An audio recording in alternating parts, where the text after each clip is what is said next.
Hello, gang. Hope that all my fellow service members, past and present, had a wonderful day. Mine, I very much lounged around, did a little bit of yard work, and otherwise just relaxed. Well, for today, we're going to go to Texas and another country in between to take care of a couple stories. Once again, this is only my opinion, but bringing you some of the facts, there's a Miss Jakadrien Turner you've probably heard about in the news, currently age 15. At the age of 14, however, she was picked up for shoplifting and identified herself to the officers picking her up as a Colombian national in the country illegally, one Jakadrien Cortez.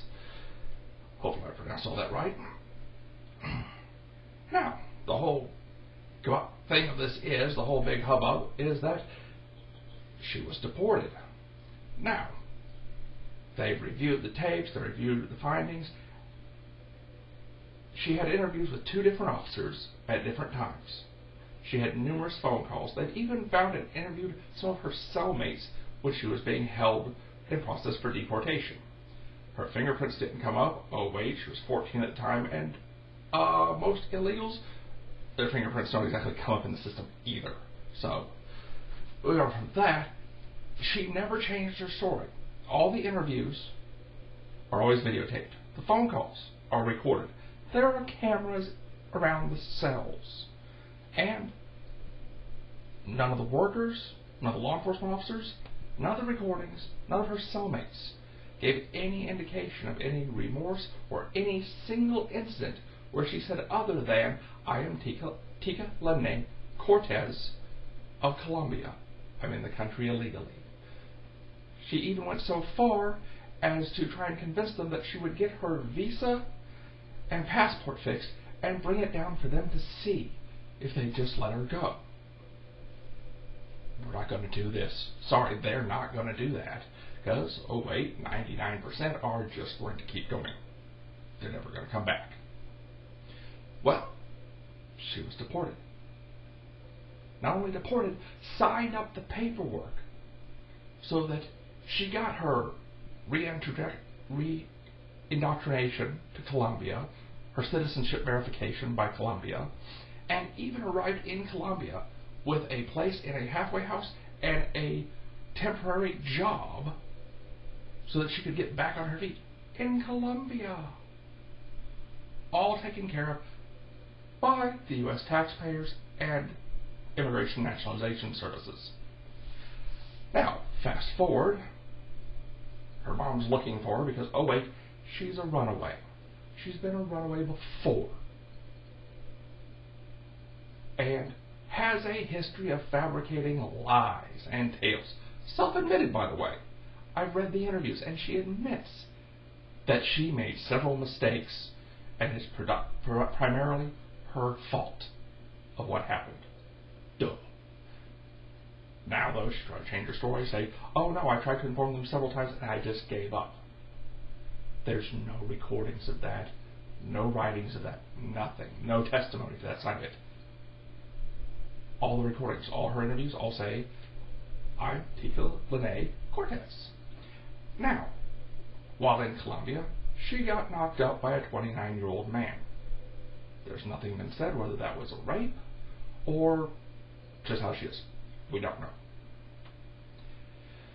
But her mother has now filed a lawsuit for $15 million for all the trauma and the illegal and the improper. It's not illegal. She identified herself, filled out all the paperwork, but the improper deportation, the whole 9 yards. They want $15 million. So basically, her mom wants $15 million for being a royal failure as a parent. She ran away. She had a history of it, a history of lies. How about this instead? Instead of giving you $15 million for whatever you're going to do with it, all right, she's knocked up. Let's get her some medical care. Let's take care of the baby getting born. So that they can both be, on the docket, paperwork and everything is U.S. citizens. And let's take some of that money, instead of going to your pocket for whatever you want to do with it, And let's add a social worker to your local social workers group. I don't know what it's called, child services. And your daughter can be her first case. Miss Jakadrien can be her first case. Probably she should have had one a while ago.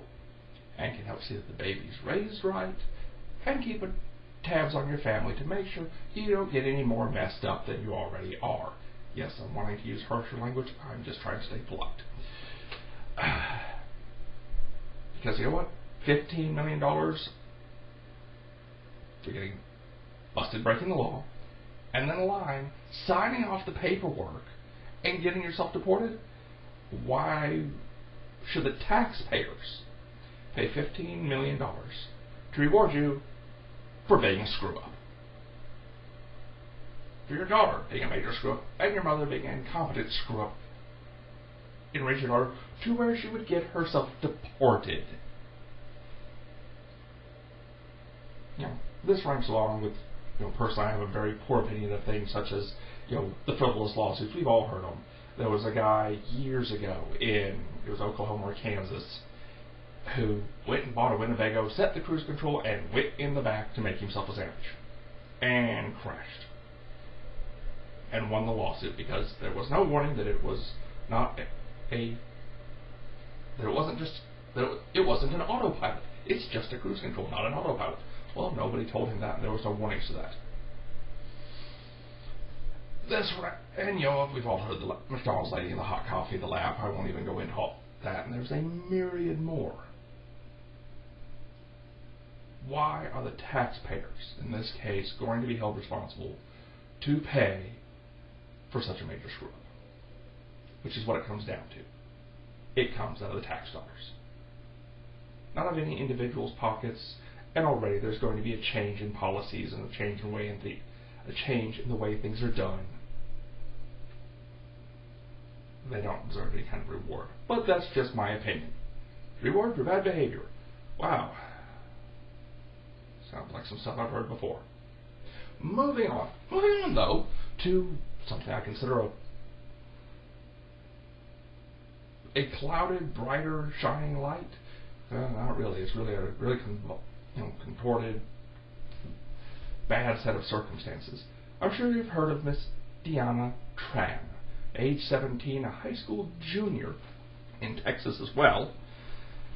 She's got an older brother attending Texas A&M. She's got a younger sister. Her parents, however, got divorced a while back and split up in such a way that her brother's at Texas A&M. She's living upstairs where she's got a permanent job. I believe it's a dry cleaner's. And she's got a part-time job working at a wedding planner type place to support her brother, her older brother, who's going to Texas A&M, and send money to help support her younger sister, who's living with relatives.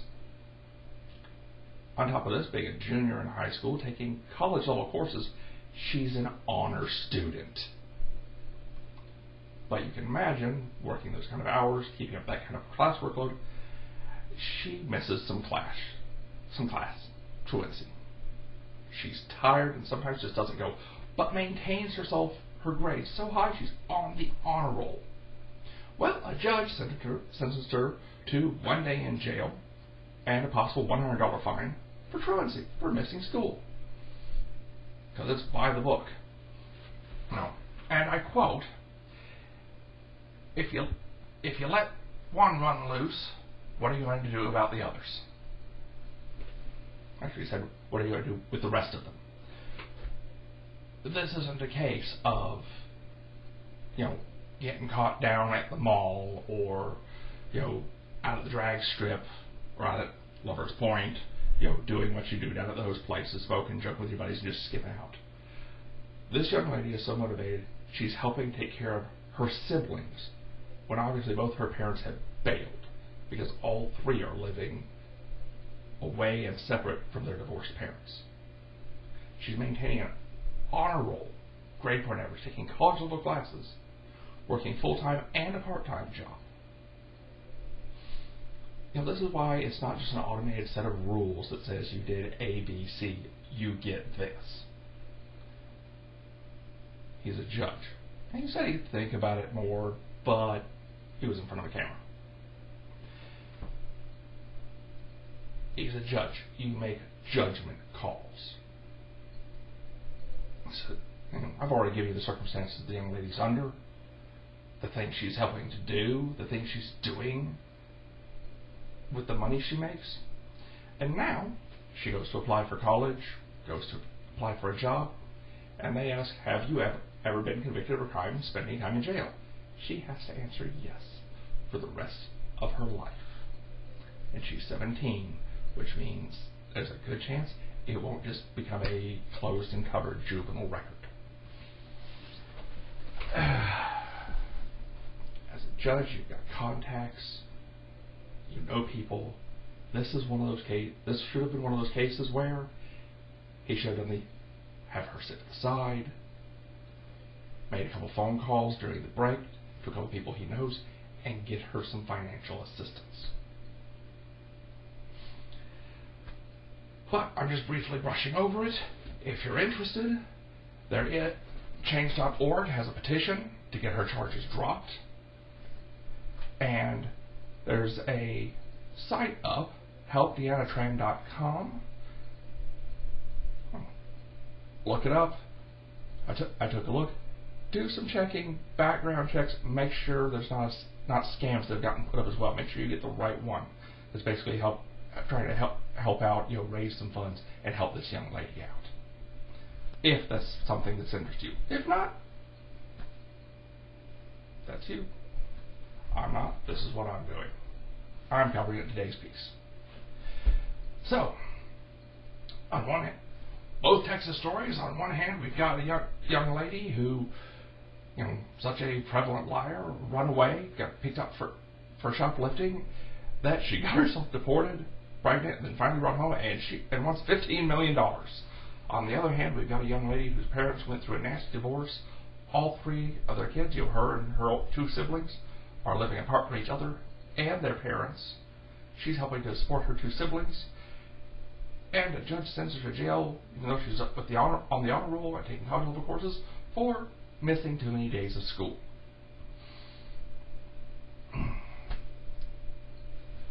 Same state, different agencies, two completely different young ladies, two different sides of the scale. Give me your thoughts and opinions. Hit the like or dislike down below. Subscribe if you want to. Whether you do or you don't. Hopefully I'll see you back. And I'll catch you next time for more random thoughts.